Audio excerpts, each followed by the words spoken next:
Capítulo 17 dos Fidalgos da Casa Mourisca de Júlio Diniz. Amanheceu alvoroçada e ruidosa a Casa Mourisca no dia destinado para o jantar, em homenagem a Gabriela. Naquele tranquilo e silencioso edifício, que parecia constantemente absorvido nas recordações dos seus tempos de glória, notava-se um movimento excepcional. O velho fidalgo não quisera faltar às tradições de hospitalidade que a família lhe legara. Ordenou que, embora à custa de qualquer sacrifício, se celebrasse a chegada da sobrinha, segundo o velho estilo, convidando-se para jantar os representantes da mais preclara nobreza dos arredores. Ainda que a tristeza e misantropia de que era vítima o trouxessem havia muito tempo arredado dos parentes e dos amigos de outras épocas, o senhor da Casa Mourisca preferiu sujeitar-se à impertinência de lhes abrir mais outra vez as suas salas, a deixar de cumprir uma prática que lhe impunha os brios de fidalgo criado nos hábitos de grandeza e liberalidade de um solar de província. Jorge tentara ainda opor algumas sensatas reflexões a esta dispendiosa exibição de uma opulência mentida, mas encontrou o pai inflexível. Frei Januário cantevia a perspectiva de um daqueles regalados jantares que se tinham ido com os dízimos, com os forais, com as lutuosas, com os conventos, com as milícias e com muitas outras coisas igualmente despertadoras das suas clericais saudades. Frei Januário, dizemos, sentia em si um júbilo de criança que nem podia nem procurava disfarçar. Eloquente como nunca, corroborou a opinião do fidalgo, fazendo-lhe bem sentir o deslustro que sofreria o brasão da casa se não se observassem essas práticas senhoris dos tempos passados e dando como fáceis de aplanar todas as dificuldades que, à primeira vista, apresentava o projeto. A Jorge, que lhe suscitava algumas objeções, o igreço somente respondia: «Tenha paciência, Sr. Jorge, a nobreza obriga.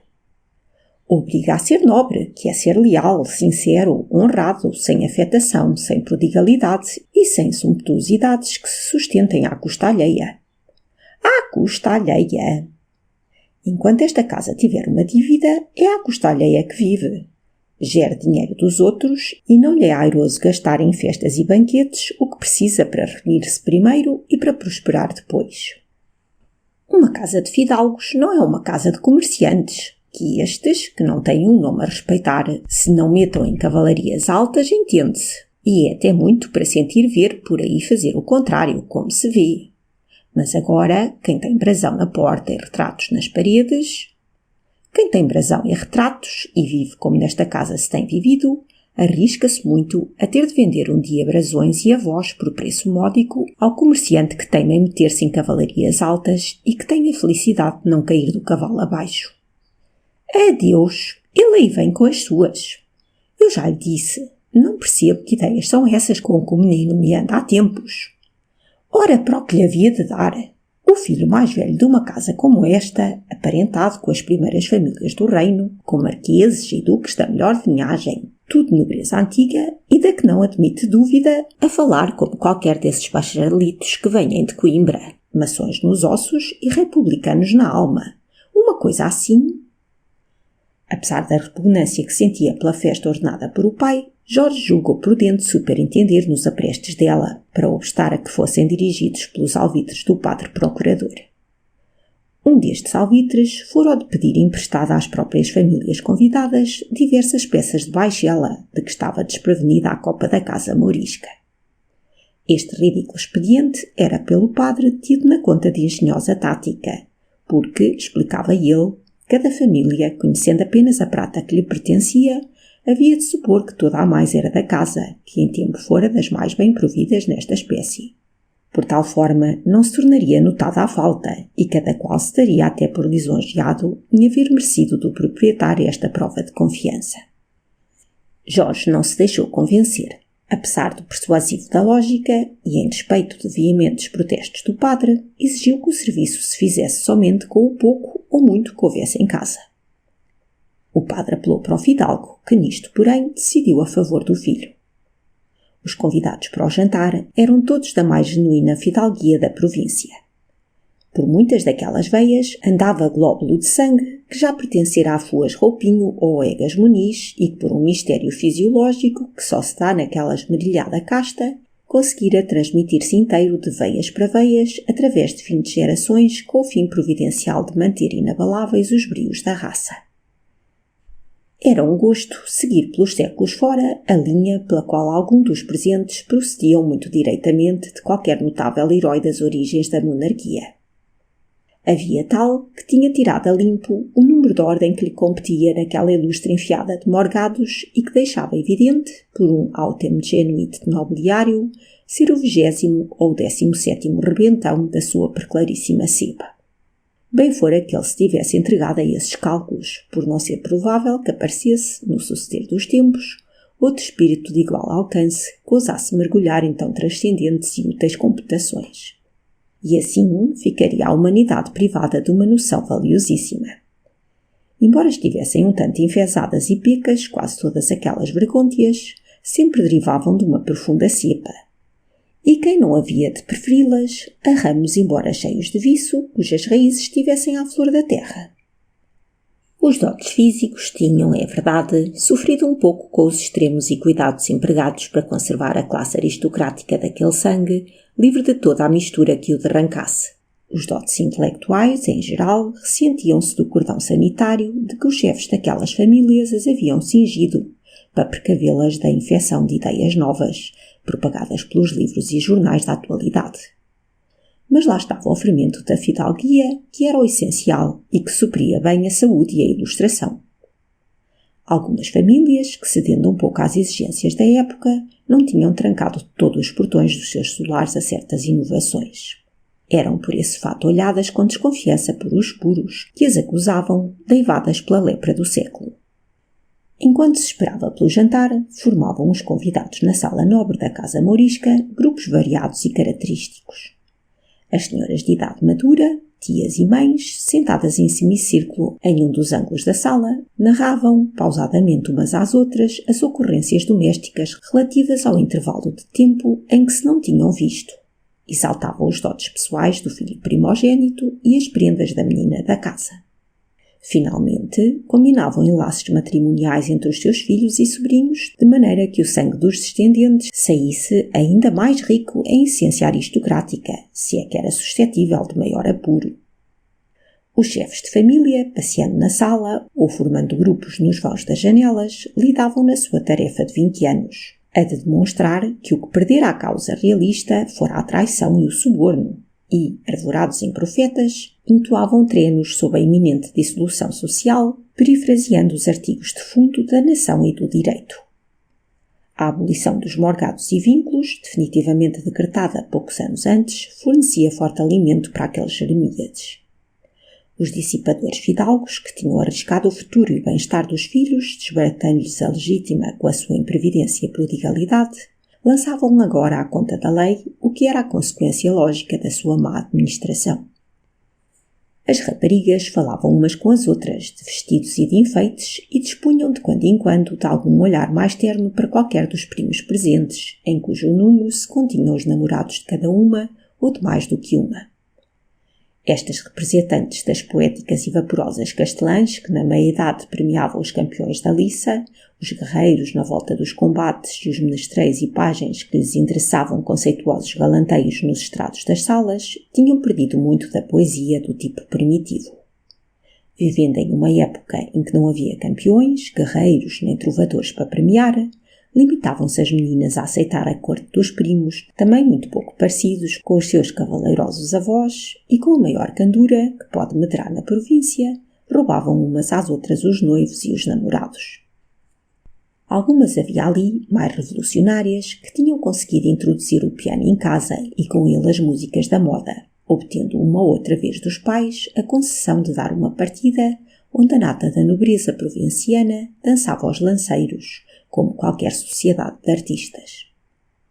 Os rapazes reunidos no terraço fumavam e atiravam a revólver aos troncos das árvores ou às avesitas que poisavam nos ramos. A maioria, ou morgados ou filhos segundos, era de ignorantes e vadios.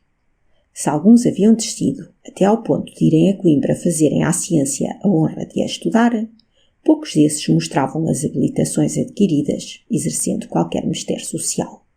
Seria dobrar o desdouro. cometida à fraqueza de sentar-se nos bancos das aulas ao lado dos filhos dos comerciantes e lavradores, devia-se pelo menos seguir o exemplo do mano bacharel do cruzeiro, o qual evitara a circunstância agravante de servir depois para alguma coisa. Formava grupo à parte Frei Januário em animado colóquio com outros 2 padres, também apensos a casas fidalgas e igualmente fervorosos na defesa dos legítimos direitos da nobreza e abominadores dos pedreiros livres.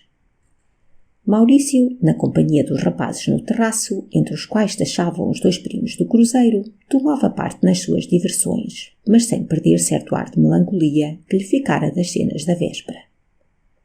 Jorge atendia a todos, mas nele era ainda mais evidente do que em Maurício a preocupação de espírito. Desde a véspera, os 2 irmãos não haviam trocado uma palavra. Gabriela notara-o e desconfiara de que alguma coisa se tivesse passado entre eles. Não deixava, porém, a baronesa de desempenhar pela sua parte, com superior ciência, o papel que lhe cumpria, como a pessoa em honra de quem tinha lugar a festa de família. Ia de grupo em grupo, tendo uma amabilidade certeira para cada indivíduo e conseguindo desvanecer, com as inebriantes inalações de lisonja, a superciliosa desconfiança com que os seus ares de corte da atualidade despertavam naqueles espíritos escrupulosos respeitadores da corte velha. Houve uma circunstância que excitou a curiosidade da baronesa. Notara ela que a maior parte dos rapazes com que os manos do cruzeiro haviam conversado e rido seguiam Jorge com olhares maliciosos e que sempre que este lhes voltava costas trocavam uns com os outros risos mal sufocados. Da roda dos rapazes comunicara-se o mesmo efeito à das raparigas, por intermédio dos colóquios de alguns namorados. E dentro em pouco viu-as olharem também para Jorge com certa estranheza e cochicharem e rirem umas para as outras, quando livres da observação dele. A misteriosa confidência passava de lábios para ouvidos com rapidez tal que momentos depois estava nas vizinhanças de Gabriela. Não pôde a curiosidade desta tardar mais tempo em informar-se do que assim agitava a sociedade moça, e que até já havia deixado estupefata mais de uma respeitável matrona, que por acaso fora participe do segredo. — O que é que se diz por aí, priminha? Perguntou a baronesa à rapariga mais próxima. — Corre de certo alguma notícia estranha, porque as vejo todas em alvoroço. — E com razão. Então não sabe. O primo Jorge tem um namoro. — E o caso é para tais espantos? — Pudera não. Então não conhece o primo Jorge, já vejo. Ainda não houve quem lhe merecesse um cumprimento que não fosse de simples cerimónia. Todos iriam jurar que era impossível que ele gostasse de alguém. E vejam lá. É porque pertence à espécie rara dos que amam uma só vez e dos que amam de maneira tal que não podem sem remorsos amar por passatempo. Pois será, mas vejam onde foi ele cair. Então quem é ela? A Berta, a filha do Tomé. Fico na mesma, priminha. Não conheço o Tomé. O Tomé é da herdade, um lavrador que foi criado do tio Luís e que está hoje rico. Ah, bem sei, então é uma rapariga do campo. Envernizada na cidade, onde o pateta do pai a mandou educar, chegou há dias a casa. E Jorge conhecia-a.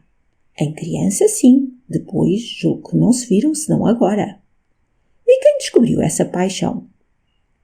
Viram-no sair umas poucas noites da casa dela. Jorge!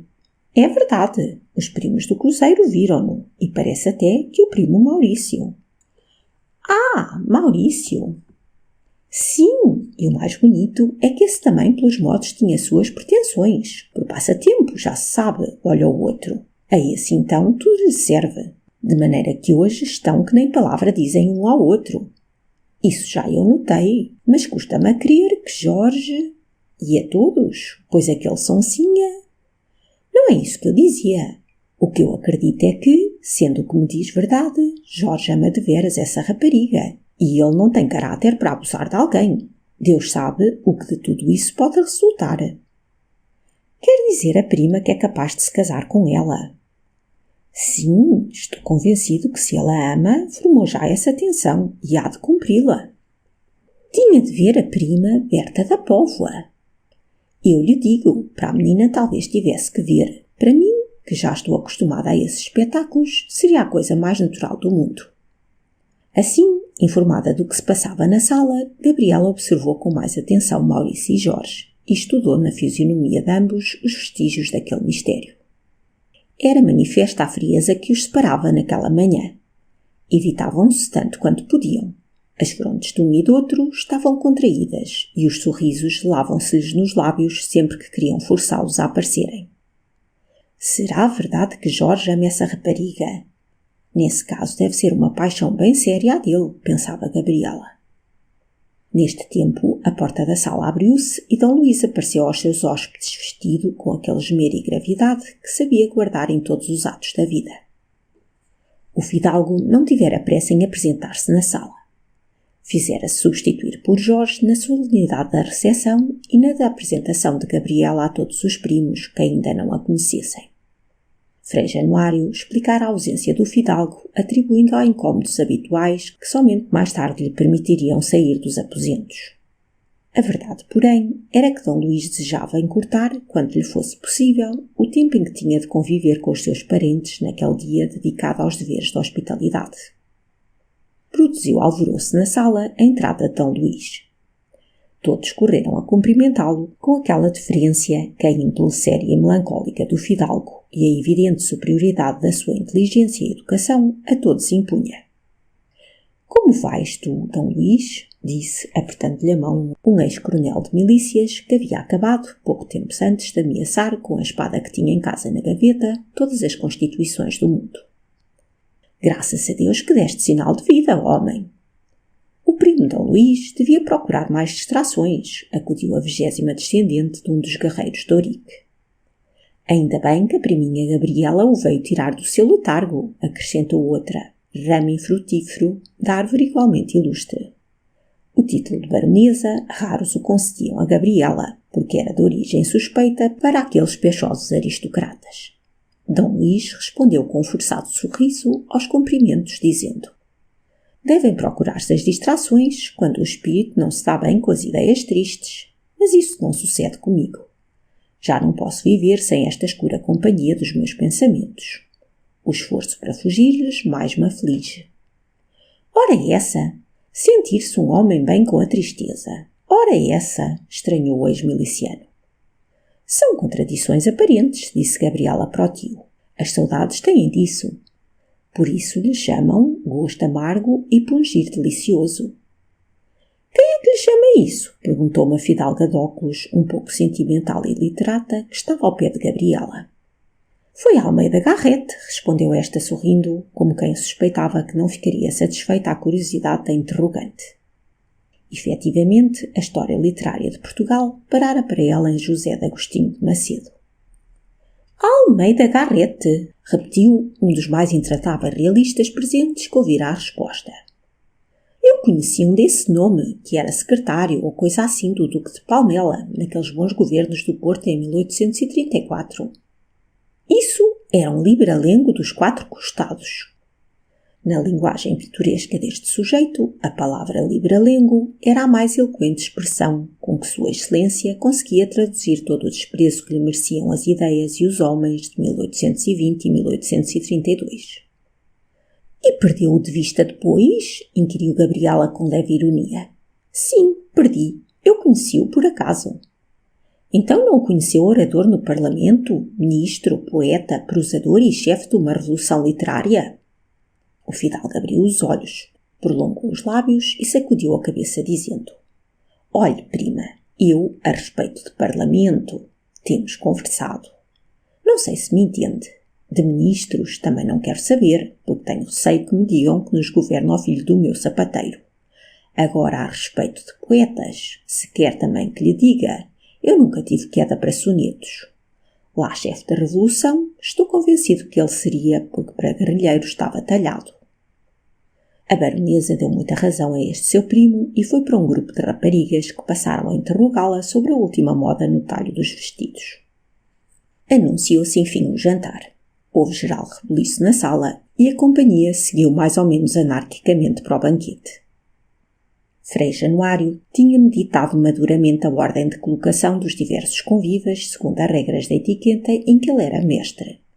E como neste ponto ninguém lhe contrariasse os planos, havia saído muito à sua vontade da tarefa. Assumindo depois as funções de mestre de cerimónias, começou a designar a cada convidado o lugar que lhe competia. Infelizmente, porém, nem todos foram dóceis às indicações do padre, e sobretudo os rapazes que, sem lhe darem atenção, iam sentar-se onde muito bem queriam, e ao pé quase sempre de alguma prima que não desgostava da vizinhança. Isto transtornou completamente os estudos do padre, que tivera, mais que tudo, era vista a separação dos sexos e das idades. Mas de balde protestou contra a anarquia que invadira a mesa. Quem, porém, acabou por o perturbar foi Dom Luís, quando, do alto da mesa e com a hospitaleira cordialidade que conseguiu afetar, exclamou: "Queiram sentar-se à vontade. É bom que os velhos se misturem com os moços para temperar os ardores da juventude com a prudência dos anos. Outras desigualdades não há aqui a atender." Esta última parte fez torcer o nariz a um ou outro fidalgo que tinha motivos para se supor mais preclaro do que os primos, mas não houve protesto formulado, e todos obedeceram ao convite do dono da casa. O padre esteve em risco de perder o apetite. Valeu-lhe, porém, a judiciosa reflexão que lhe fez ao ouvido o colega, dizendo: "Sentimo-nos que bom lugar é todo aquele onde se come bem." Jorge ficou aos pés da mesa e, portanto, fronteiro ao pai. Os primos do cruzeiro, um de cada lado da mesa e perto da cabeceira, continuavam a sorrir provocadoramente e a fazer rir os outros. Ao passar perto de Jorge para tomar lugar, a baronesa murmurou-lhe: "Fala-se muito de ti, Jorge." Jorge fez um sinal de quem estava informado do fato e respondeu sorrindo de uma maneira especial: "Talvez se fale mais e mais alto daqui a pouco." O jantar não desdizia do puritanismo daquela sociedade. Era um jantar à portuguesa e digno de portugueses que não querem nostrum regnum ire fora de Portucalensimus.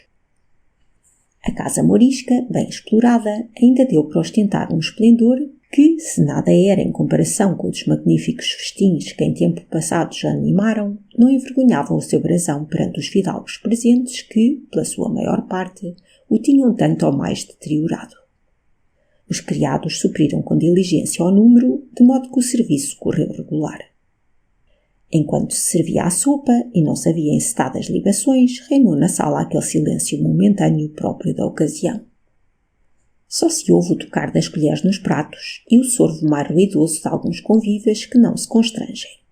O apetite satisfaz-se, dão-se tréguas às conversas. Depois retiram-se os primeiros pratos, enchem-se os copos, repousam os comensais, e de vizinho para vizinho trava-se a meia voz um diálogo cortado sobre assuntos insignificantes. Depois, o tinir das louças e dos cristais, o vapor odoroso das iguarias, o efeito excitante dos vinhos animam o espírito, o tom das conversas eleva-se, o vizinho fronteiro intervém, cresce a confusão, os risos misturam-se com as palavras, a timidez dissipa-se, cada qual sente-se com um arrojo que desconhece. Vencem-se reservas e resistências que pareciam insuperáveis. Reina a vida na sala do banquete. Por estas diversas e sucessivas fases passou o jantar em casa de Dom Luís. No meio dele, berrava-se política ali, jogavam-se epigramas acolá, segredavam-se requebros em outro ponto e dava-se largas à maledicência em quase todos. Jorge conservava-se sério e reservado como estivera toda a manhã. Maurício fazia esforços para mostrar-se despreocupado, porém mal o conseguia. Para o fim do jantar, percebia-se pelo tom de algumas risadas e pelo teor de algumas conversas que os restos da garrafeira da casa morisca não tinham desmentido os seus antigos créditos firmados em tantas façanhas. Os primos do cruzeiro, sobre todos, falavam em um tom de voz que mais do que uma vez atraíra às gerais atenções e fizera contrair o sobrolho a Dom Luís. A cada momento, as alusões a Jorge, que eles entremeavam nos seus informes discursos, tinham obrigado a maioria dos olhares a convergirem para o filho mais velho de Dom Luís, que os arrostava com uma serenidade desprezadora. Encetaram-se os brindes. Brindam-se à baronesa, brindaram-se na pessoa dos seus chefes as famílias ilustres ali presentes, brindaram-se os caudilhos do Partido Realista, brindou-se em honra da Santa Causa, em honra da imprensa fiel, em honra das velhas instituições, em honra do trono e do altar e de muitas outras coisas. Frei Januário, para mostrar o seu fervor, esgotava o cálice a cada brinde e aproveitava os intervalos para fazer com os colegas, a meia voz, os seus brindes particulares. Já quando os ânimos estavam um pouco excitados por estas sucessivas libações, o primo padre levantou-se e, com os olhos injetados e o gesto um tanto transtornado, disse: Meus senhores, tenho notado que o primo Jorge está com um ataque de melancolia de que não pode livrar-se. Os brindes que aqui se têm feito ainda o não desanuviaram. É verdade que se brindaram famílias antigas e coisas velhas, e o passado não é lá das ideias mais alegres. Eu, por isso, vou propor um brinde menos soturno, a ver se o distraio. Bebo à saúde do Tomé da Herdade e da sua família, com particular menção da menina Berta, a quem Deus faça muito feliz, assim como a todos quantos lhe querem bem. Este inesperado brinde produziu grande sensação. A parte moça da companhia, prevenida como estava, principiou a sufocar os risos e a falar ao ouvido dos vizinhos. Os velhos abriam os olhos espantados ou indignavam-se com o desconchavo de brindar uma família plebeia depois de outras de tão apurada raça. A consequência foi que ninguém correspondeu ao brinde e os cálices ficaram na mesa intactos. Seguiu-se um silêncio profundo na sala. O primo do cruzeiro, sem se intimidar, perguntou: Então, que é isto? Ninguém me secunda? E corria à vista em redor da mesa com expressão irónica, que a seu pesar se desvaneceu ao encontrar a vista de Jorge que, pálido de íntima comoção, também se erguera e levantara o cálice para responder. Segundo eu, primo, disse ele, com um leve tremor na voz, e creia que da melhor vontade o faço. Brinda-se uma família honrada, laboriosa e justa. A ninguém deve repugnar o brinde, e muito menos a mim, a quem motivos particulares obrigam a venerá-la. Ah! Murmurou provocadoramente o padre, sentando-se com ares de vitória. Um meio sorriso passou por os lábios de alguns dos espectadores desta cena. Levante-se! Ordenou Jorge ao padre com intimativa. Ouça-me de pé, que eu também estou de pé para secundar o seu brinde. É singular! O padre ergueu-se como se não pudesse resistir ao olhar indignado e imperioso de Jorge. Repito, continuou este, brinda àquela família honrada, porque é honrada e porque motivos particulares me levam a venerá-la. E para lhes não dar ocasião de sorrirem outra vez, ou de afagarem a víbora venenosa que aí soltaram, eu lhes explico as minhas palavras. Se ouvirem verdades que lhes viram o orgulho de fidalgos, lancem a culpa da vexação a quem mas provocou. Meus senhores, eu acordei um dia com a firme resolução de lutar contra esta torrente que nos arrasta e afoga a todos, apesar dos nossos brasões, dos nossos solares, dos nossos pergaminhos e das nossas galerias de retratos. Todos quanto aqui estão podem contar das glórias passadas e da decadência das humilhações presentes. E nós, como todos. Eu era novo, tinha diante de mim a perspectiva de uma longa vida, pensava no futuro e não podia resignar-se à ideia de morrer assim, cobarde e ingloriamente. Reagi. Encontrei felizmente em meu pai o auxílio preciso e, autorizado por ele, tomei sobre meus ombros a tarefa de sustentar as ruínas vacilantes desta casa. A empresa, porém, era mais difícil do que a supusera. Tolhiam-me os movimentos a rede complicada em que a errada gerência de muitos anos embaraçara a administração. Cada passo dado para salvar-nos era mais um para a total ruína. Devem compreender bem isto os que me escutam, porque a sorte das nossas casas é quase a mesma. De todos os lados para onde nos viramos surge-nos a usura, o dolo e a má-fé. Nestas circunstâncias só me podia valer a experiência dos negócios, e essa faltava-me. O crédito e quem o reconheceria e aceitaria. O capital e por que preço poderia obtê-lo. Perguntei ao nosso antigo administrador, aqui presente, o preço porque ele o encontrava. Pois bem, senhores, um homem chegou-se a mim nestas condições e pôs à minha disposição, leal e desinteressadamente, a sua experiência, o seu crédito e o seu capital. Graças a este homem, era-me possível libertar-me sem baixeza da usura que havia tantos anos nos devorava, aplicar vantajosamente os capitais obtidos e encetar um sistema, lento mas seguro, de administração que preparassem o caminho para um futuro resgate desta casa. Graças a este homem, sorriram-me as esperanças de poder dizer um dia às cinzas dos nossos antepassados, que eu também respeito, que repousassem em paz na sepultura, pois não viriam estranhos disseminá-las. E à memória querida de minha mãe e de minha irmã, que os que elas amaram não desertariam cobardemente dos lugares que lhe eram caros e que as viram morrer. Mas contra o generoso auxílio deste homem havia velhos preconceitos de família, mais apaixonados do que justos. Era-me, pois, impossível recorrer a ele abertamente. Entre as prevenções e a glória da minha casa, não hesitei, porém.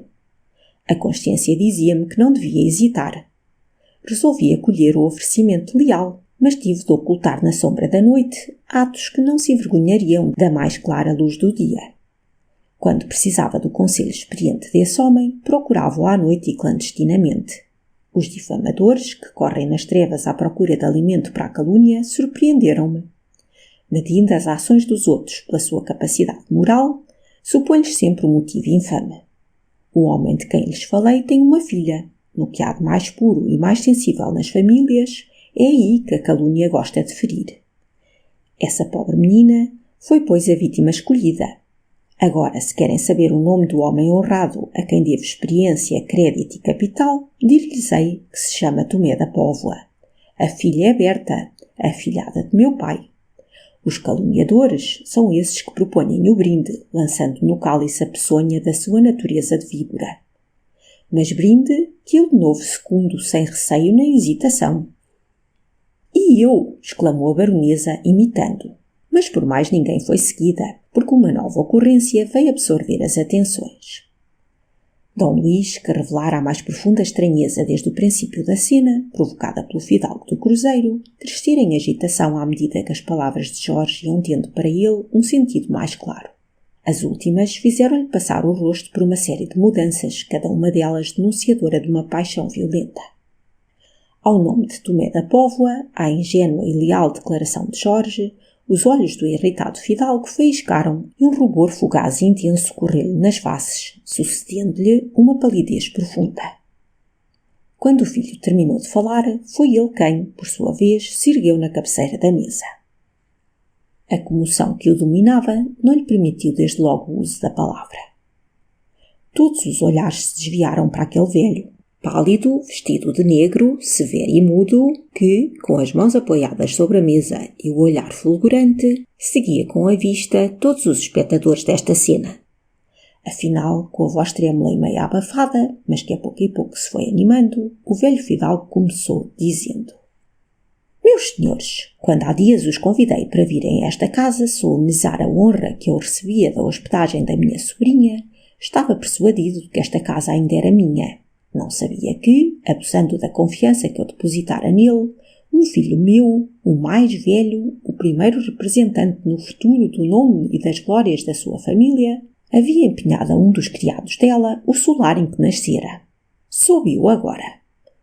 Peço-lhes humildemente perdão de os haver, pela minha ignorância, sujeitada a esta baixeza. Desde este momento estamos todos aqui em situações iguais. Todos somos hóspedes de Tomé da Herdade. Em outros tempos, nos festins e saraus das nossas casas, os criados subiam disfarçadamente as escadas para virem das antecâmaras e dos corredores espreitar para as salas, fascinados pelo esplendor que nelas viam. Permitia-se-lhes isso. Hoje, porém, senhores, se aqui nos demorássemos, vê-los-íamos subir com outro intento, para vigiar que nas expansões do nosso jubilo não deteriorássemos as alfaias, a mobília, a baixela e a casa que já lhes pertence. A esta espionagem não me sujeito eu. Meus senhores, as minhas obrigações de dono de casa terminaram. Hóspede como os outros, tomo a liberdade de seguir o caminho que a dignidade me impõe. Cada um consulta o mesmo conselheiro. E Dom Luís, curvando-se diante de todos que o escutaram espantados, saiu da sala sem dar tempo a que o interrogassem ou detivessem. Frei Januário foi o primeiro que pressurosamente o seguiu. O resto da companhia parecia imobilizado nos seus lugares. Jorge, com os cotovelos apoiados na borda da mesa, conservava o rosto escondido entre as mãos. Gabriela foi quem se subtraiu primeiro àquela influência paralisadora. Parece-me que, depois do que se passou, dá-se a triste necessidade de nos separarmos. O tio Luís está muito agitado. É preciso dar-lhe tempo para serenar e ver as coisas sob um aspecto mais racional do que aquele em que a paixão lhes apresenta agora. Por isso, A reticência foi seguida de um arrastar de cadeiras, prova de todos haverem compreendido a conveniência da retirada. Formaram-se ainda na sala alguns grupos, conversando sobre o fato. Os primos do cruzeiro foram os primeiros a retirar-se. O padre ainda manifestou desejos de pedir a Jorge uma satisfação pelos insultos que ele lhe dirigira, mas intervieram terceiros que o dissuadiram. Os fidalgos velhos tentaram procurar Dom Luís para o acalmarem, mas foi-lhes dito por Frei Januário que o fidalgo não podia recebê-los. Pouco e pouco foram os convidados abandonando a casa mourisca, e os caminhos que dela partiam eram momentos depois cobertos de cavalgadas, liteiras e carroções em que aquelas nobres famílias regressavam aos seus solares. As ocorrências singulares do jantar foram entre elas assunto de conversa em toda a jornada. Todos, conquanto criticassem a esquisitice do velho Dom Luís, que tão pouco urbano se mostrou com os seus hóspedes, eram acordes em atribuir a principal culpa a Jorge. Fim do capítulo 17.